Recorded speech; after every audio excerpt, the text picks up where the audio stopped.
Hi guys, good day.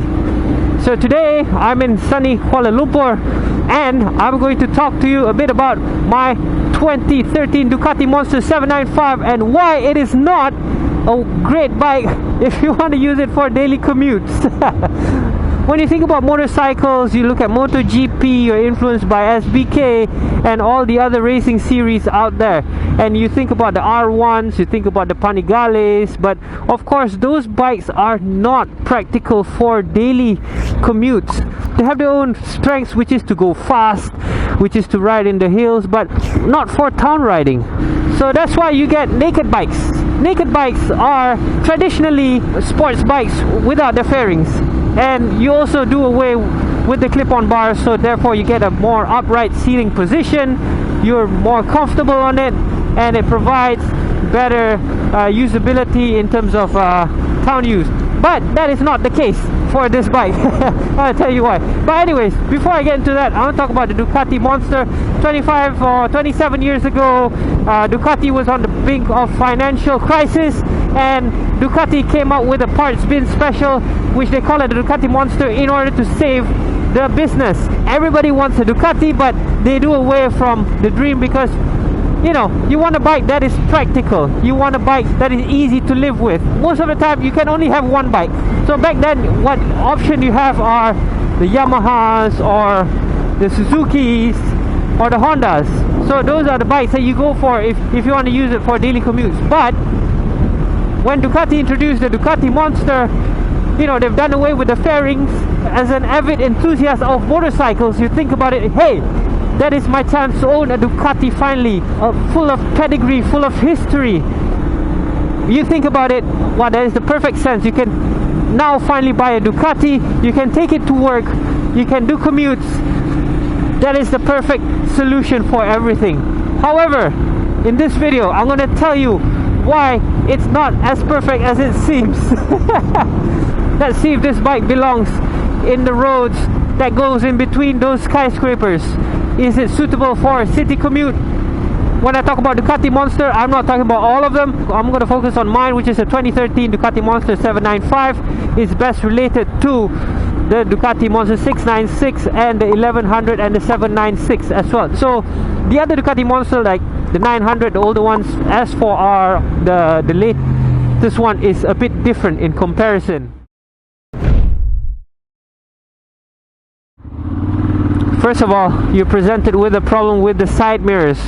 The side mirrors shake because of the engine. The engine has a lot of character. It shakes a bit, shakes and vibrates, and therefore you always have to look over your shoulder when you want to change lanes or when you want to go out of a junction. So yeah, the side mirror is not ideal because the character of the engine is just what a Ducati is, and therefore it will not give you the best amount of visibility when you look into the side mirrors.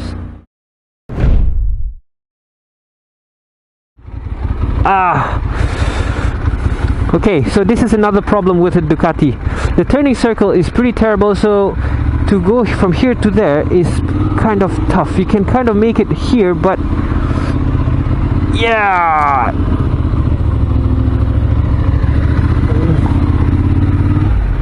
alright, just made it. If it was any tighter than that, I would be stuck behind that car. So yeah, let's talk a bit about the turning circle. The turning circle on this bike is terrible. Despite it being a naked bike, it's supposed to be a solution for people who want to ride a Ducati around town, who maneuver around tight spots, but this bike has a pretty terrible turning circle and therefore doesn't do well in tight spots. Maneuvering around tight spots is not its forte. Taking U-turns is especially tough on this bike because you kind of have to counterbalance with your own weight, even if you want to take normal U-turns, which I notice you don't really have to if you were to ride, let's say, a Honda, like my Honda CB 650R and CBR 500, was a lot easier and more compliant in terms of taking U-turns.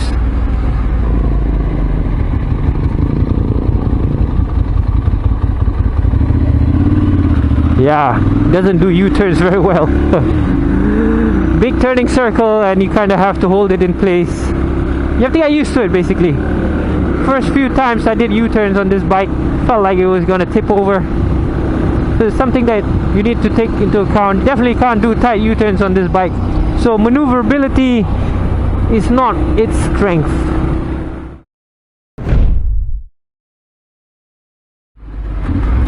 The other thing I want to talk to you about is engine heat. Yes, riding a Ducati in general means that you have to deal with a lot of engine heat.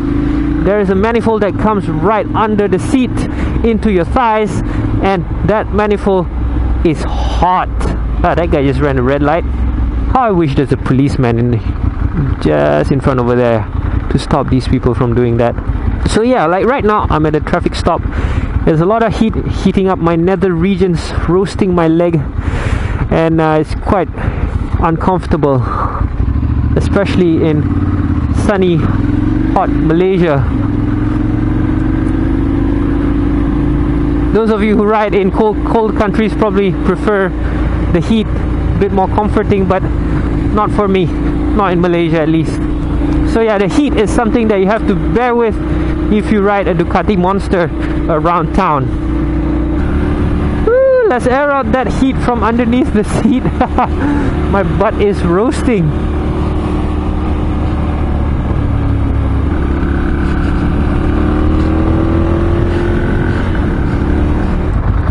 Ah, my thigh.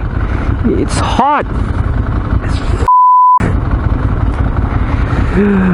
Let's sit like this. Basically I'm standing. It is still hot. Roasting.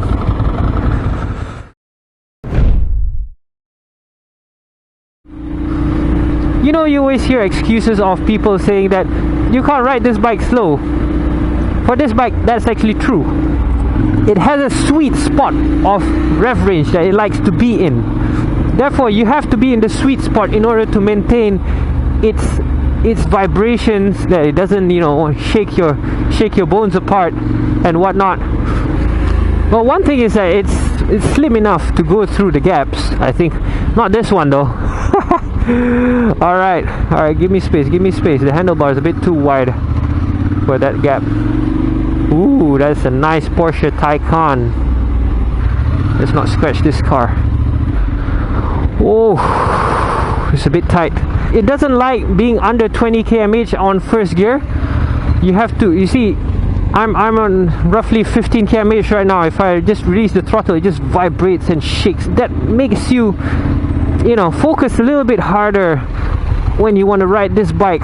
You have to focus on the bike rather than focusing on maneuvering the bike, which is you know, a bit more energy, a bit more attention you have to put into this bike if you want to ride it in the city. Can it alright, let's not scratch the Range Rover. Other than that, it's pretty maneuverable. It's just that, as you can see, you have to stay above 20 km/h in order for it to be stable. Under 20 km/h, you kind of have to negotiate with the clutch. You have to feather the clutch a bit in order to keep it straight. A bit more intention required compared to other bikes. Like I mentioned before, you have to keep the revs at the sweet spot, otherwise it just vibrates a lot. That's also something that you need to consider if you decide to have a Ducati Monster as a daily commuter.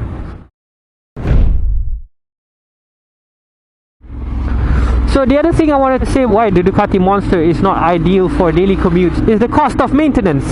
The cost of maintenance for Ducati is exorbitant compared to other Japanese bikes, for instance.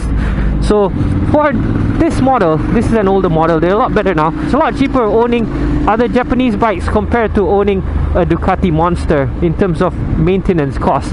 I heard in America, the labor cost for a Desmo can go up to $1,000. That's a lot of money. Every 24,000 kilometers or 2 years, whichever comes first, you have to do a Desmo service, which is belt replacement, bearing replacement, and valve clearance, along with other major service stuff that you have to replace. If you were to ride, let's say, an MT-09, the valve clearance is probably around 45,000 kilometers, and I don't think there is a time limit, and you don't have to replace the belts because it uses a chain, unlike this bike. But newer Ducatis have improved in terms of maintenance costs, where the belts last up to 5 years, I believe, and 30,000 kilometers. But it's still not as good as Japanese bikes in comparison. And the other thing, this is subjective to the country you live in. I guess this is an issue for Malaysia. If you buy a Ducati, like a Ducati Monster like this, it comes with Brembos as stock, and in this country Brembo brakes get stolen a lot, like a lot, because you know, small bikes want to have their bling, and they see Brembo as a pair of Gucci shoes and they want to steal them, and they get stolen a lot, which is really not cool. Even if you install alarm disc locks, which I do, there's still a risk of them getting stolen or targeted wherever you go. Let's say you go to an office, people know that where you park your bike, and they're just, you know, planning to steal your brakes when they get the chance to do so. That's an issue for Malaysia. I'm not sure about where you live, wherever you are. Let me know in the comments if that's an issue in your country as well, or what you think about that. So yeah, owning a bike with Brembo brakes is like bling that's just waiting for somebody to take it off you.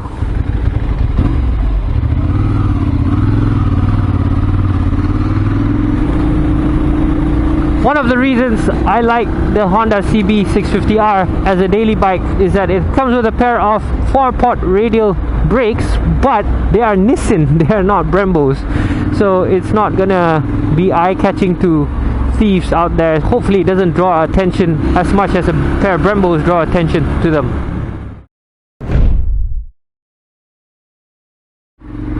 So another thing to consider, although it's quite common in a lot of bikes, is that it doesn't have traction control. On a dry day you don't have to worry about it, but you know, you're not gonna spin out unless you really ring the throttle, and that means it's just your fault.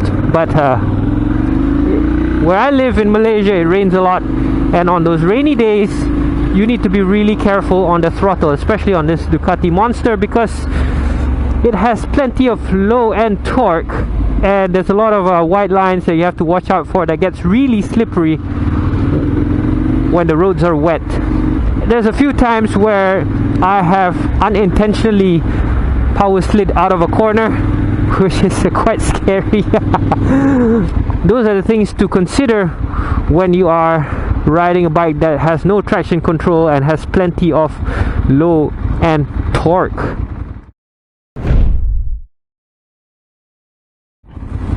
So another thing is the riding position. I know this is a naked bike. In typical naked bike fashion, has a less aggressive riding position in comparison to super sports or sports bikes, but this Ducati Monster doesn't give you a totally upright seating position. You are kind of seated in a slightly lean angle. It still gives you a feel that you're on a sports bike, and you feel a bit of pressure on your wrist over long periods. In generally, it's not that aggressive, you can live with it, but comparing it to other naked bikes, it's a bit more aggressive. Like comparing it to my Honda CB650R, it's a bit more aggressive, and with you know, if you're daily commuting your bike with a backpack full of laptop and gym stuff and food and whatnot, whatever you put on your back, it can put a bit of weight on your wrist and pressure. Therefore it can be a bit uncomfortable if you commute for long periods. Your foot pegs are not very neutral. Your feet are still a little bit tucked behind, giving you a sporty stance. Its ergonomics is not completely neutral because of that. So yeah, if you think about owning a Ducati Monster as your only bike and you plan to do daily commutes on them, for the sake of comfort as a daily commuter, it's not the best bike out there for you. But of course, buying a motorcycle, especially a Ducati, is not something that you do rationally anyway. The specs on the paper already show you that it's not the best value, You can get other bikes that give better performance at a better price. These are the things that you need to consider before deciding on a Ducati Monster as your only bike, and if you want to do daily commutes on them.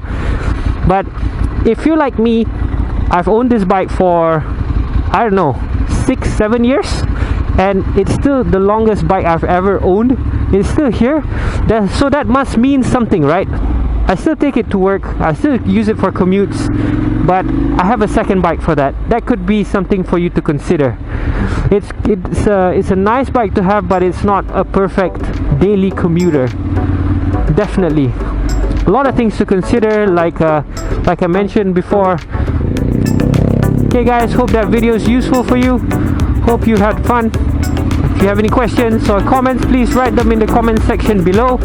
Don't forget to like and subscribe to my channel, and most importantly, stay safe, ride safe, and have a great day. I'll see you again next time. Bye bye.